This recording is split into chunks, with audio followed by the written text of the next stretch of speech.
Hello friends मु हूँ आपणकर हेलो सनातन आपण नहीं आसी एक नुआ भिडियोटी भल लगिले आपण मैंने लाइक करंतु शेयर करंतु एवं सब्सक्राइब भी करंतु और बेल आइकन को दबाई दिंतु। यही मंदिरटी ओडिशार पुरी जिलार कोणार्क ठारे अवस्थित। यही मंदिर और यार कारुकार्य पई यह सारा विश्व प्रसिद्ध। यह एक ऐतिहासिक स्थल अटे।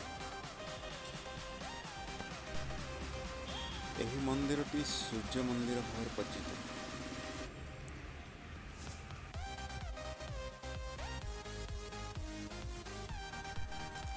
राजा लांगुला नरसिंह देव निजर 12 वर्षर राजस्व को 12 वर्ष धरी खर्च करी 1200 बढ़ी द्वारा यह कोणार्क मंदिर निर्मित होता। यही मंदिर एक रथाकृतिर मंदिर थिला। एठाकू बुलिबा को प्राय विश्वर कोण अनुकोणरू चली आसंती यार कारुकार्य और कलालिपि देखिबा पई। यही मंदिरटी केउठी किपरि गढ़ा होइतला आसु जानिबा। यही मंदिरटी गढ़ा जाइतिला प्राचीन नदी एवं बंगोपसागर संगम स्थल रे। सेतेबेले यह एक पोताश्रय बंदर थिला। यार नाम कोणगर थिला। नाम अनुसार यार नाम कोणार्क रखा जाइथिबा अनुमान करा जाय। कोणार्कर संस्कृत शब्द कोण आउ अर्करु संजोगरु यह तैयारी होइछि। अर्कर अर्थ होछि सूर्य। मंदिरटी कला और संस्कृति रे खंजा जाइथिला।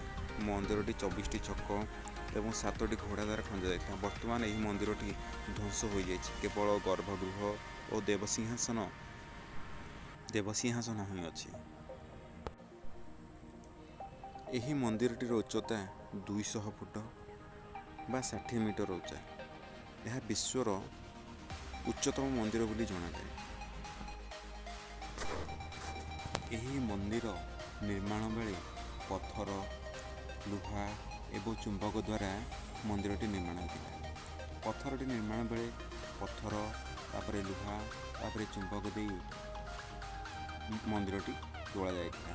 मंदिरर चूଳରେ 52 टन विशिष्ट एक विशालकाय चुंबक गढ़ाइथिला जहाँ द्वारा भगवान को मूर्ति शून्य भासमान होता। यही मंदिर चुंबक द्वारा पाखरे थिबा जहाजर नेविगेशन से चुंबक आड़ को आकर्षित करुला जहाँफल जहाजर गति अलग दिग को परिवर्तन होता। यातायात असुविधा हेतु इंग्रज माने यही चुंबक को काढ़ी नेले जहाँफल